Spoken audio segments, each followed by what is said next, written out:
Wala tayong i-discuss ngayong araw dahil nauuna pala tayo sa lesson plan. Ano? Eh di mo magdadaldalan lang tayo dito. Pwede rin naman tayo magtitigan. Si ma'am, ang corny. Ay, mukha ba ako na-joke? Anyway, ako'y natutuwa mag-ship ng aking mga estudyante. Meron sa kabilang section, 2 students, ayun, nagkakamabutihan na dahil sa akin. Mga toy nga rito, ano? Sino dito walang jowa? Akong bahala sa inyo. Ma'am, si Janine daw po hanapan nyo. Huh? Ma'am, hindi po. Baliw ka talaga. Sus, nahiya ka pa. Sandali. Janine. Bagay kayo nito si Cedric. Ay, ma'am, hindi na po available yun si Cedric. May girlfriend na po yan. Ay, wala akong pake. Joke. Sino naman? Si Nami po. Talaga ba, Nami? Yes po, ma'am. Hindi kayo bagay? Joke lang. Gano'n na kayo katagal? Si ma'am o chismosa? 3 months po. Bago pa lang pala, pwede pa mag-break. Ay, Janine at Cedric, pwede pa kayo. Oo.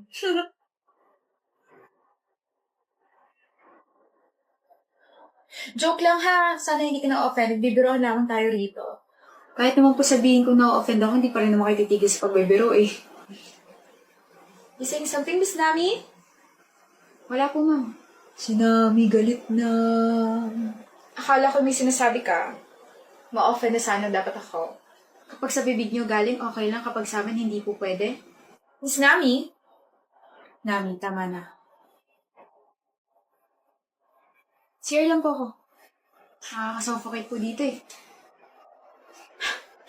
Mga kabataan nga naman talaga ngayon, no? Masyadong sensitive. Yes, Mr. Cedric. Mrs. Cordova. Jokes are supposed to be funny and not offensive.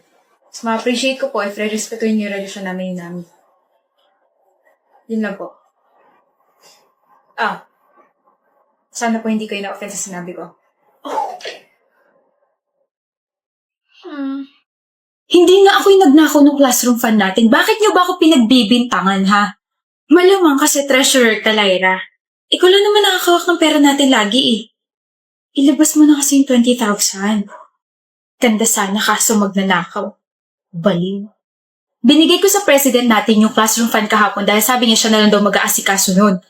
Selwyn, ano ba? Boyfriend kita kaya tulungan mo ako rito. Pres, totoo ba? Selwyn, ano na? No. Wala akong na-receive na pera mula sa kanya. Binulsa niyo yung pera para may pang-down siya sa bago niya cellphone. She even blackmailed me. Nahihiwalay niya ako kapag sinabi ito sa inyo. Pero bilang presidente ninyo, hindi talaga kaya ng konsensya kong itago ito sa inyo. Oh, I can't believe this guy. Oh, hindi yan yung totoo. Sorry, Lyra. Hindi porket girlfriend kita, ikukonsintin ko na yung ginawa mo.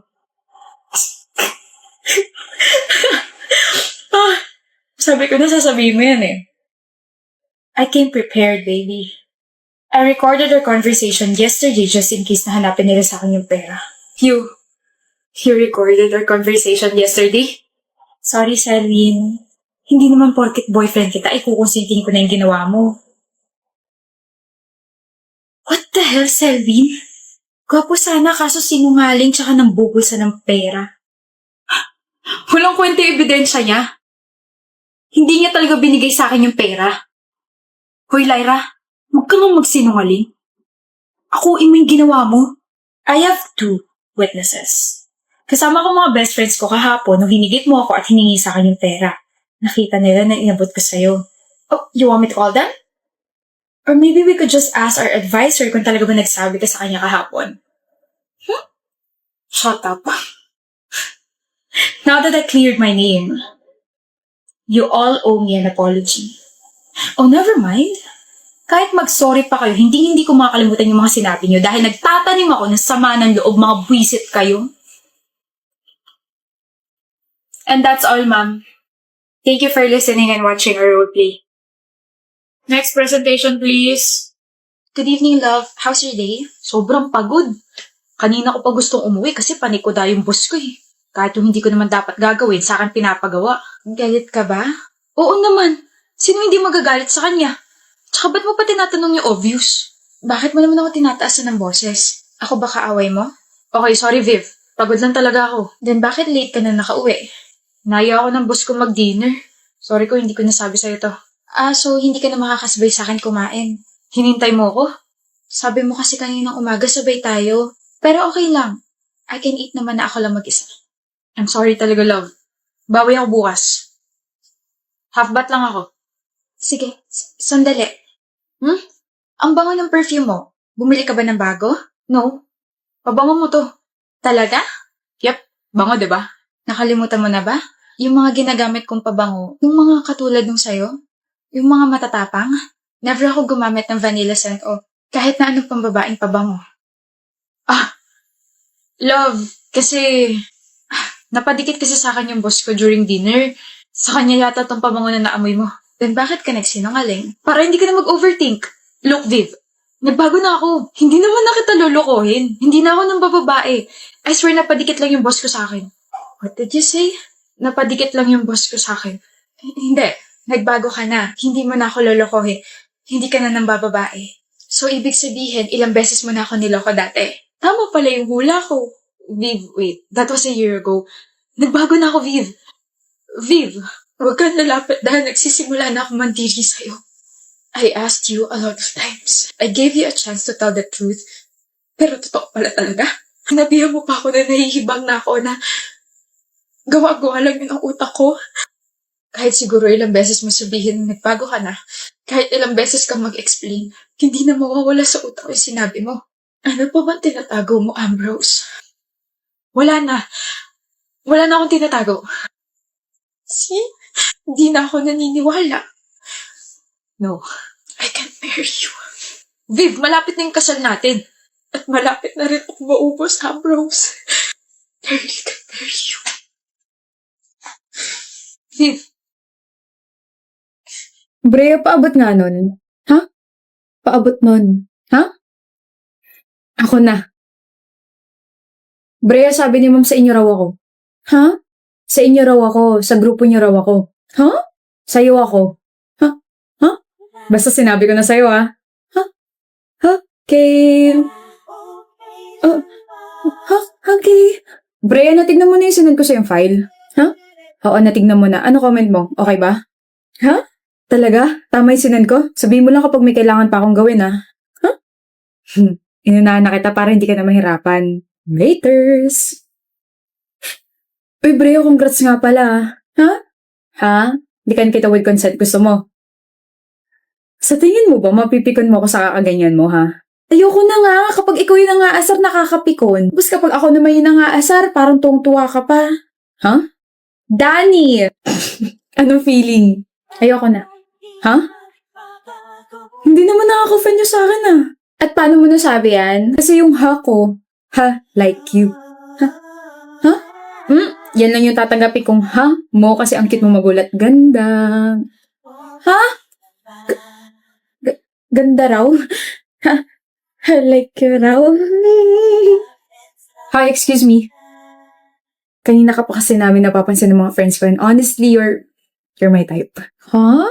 If you don't mind, can I get your number, ganda? Ako lang may karapatang tawagan siyang ganda. Ha? Balusin kita dyan eh. Di mo ba nakikita yung wedding ring niya, ha? She's married and I am her husband. Sorry po. Sorry kung late ako, ha. Miss you, ganda. Sa 7 years natin magkarelasyon, parang ngayon lang nawala yung poise mo. Since college kaya nawawala na poise ko kapag kausap kita. Grabe, I can't believe na crush mo na ako dati pa. Mukha sa akin. Ayan tuloy, from ha, like you, I love you, and ngayon, ha, sawa na kita. Kilig ka na naman. Sino hindi kikiligin? Eh, ikaw yan. Nga pala, Brea. Kapag may lumapit sa'yo, ganituhin mo na lang siya, ha? Sakit ng ulo ko, sakit ng balikat ko. Yes, may kailangan ka. Eto, wedding ring to. Ang ganda, no? Ewan ko sa'yo. Kain na nga tayo. Ba't nakasimangot ka na naman? Si Yancy kasi. Bakit nag-away na naman kayo? Nakakairita kasi siya. Kwento ng kwento tungkol sa boyfriend niya.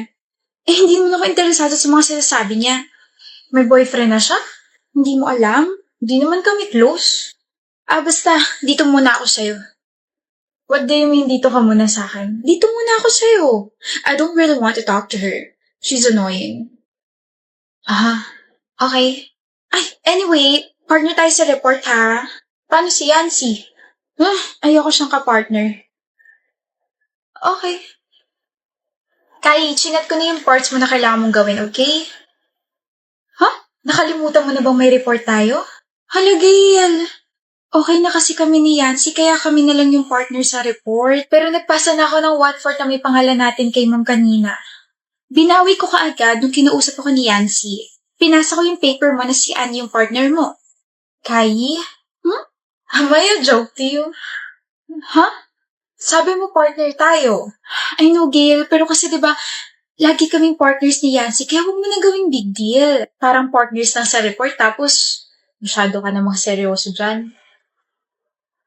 Okay. Pakainis si Yancy? So magkaaway na naman kayo. Yes, ano pa nga ba? Pinagtalunan namin na hindi niya ako sinipot kahapon. Wait, what? Bago kasi kita niyaya, siya talaga yung gusto ko isama sa gala. But then, she said kasama niya yung boyfriend niya. I'm sorry, pero you mean to say, nagyaya ka kahapon kasi hindi ka sinipot ni Yancy.